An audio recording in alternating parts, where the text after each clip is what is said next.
For my portrait of a nation, I chose the country of Thailand. So to start us off, let's look at the list of data I collected. Looking at the birth versus death rate, we can infer that their population is set to grow based on the fact that the birth rate is high compared to the low death rate. The infant mortality rate, though, can contribute to that as well. We can also infer that most of the population is probably around the capital of Bangkok, as most of the population is in urban areas. Because most of the population is there, this can also correlate to the literacy rate.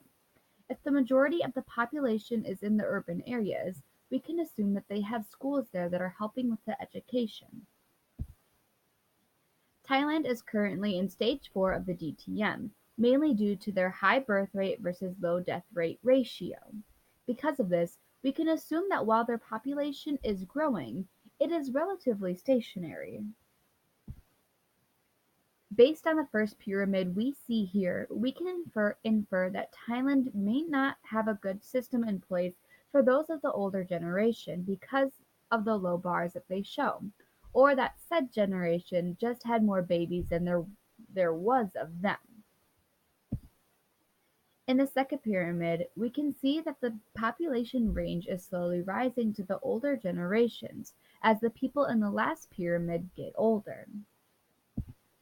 Now based on this last pyramid, we can see that the population range is still rising to older generations, but we can also see that pyramid is straightening out as the population is starting to become stationary, just like it was in the DTM model. To back up my earlier claim of a vast majority of the population being around Bangkok, here's a map of Thailand where the map with a population density layer over it. We can see that the darker areas contain more people, and these people are situated around the cities that have been the most urbanized.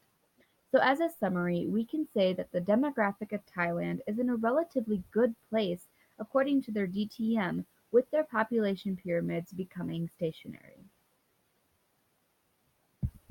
This concludes my video to part 1 of the Portrait of a Nation project.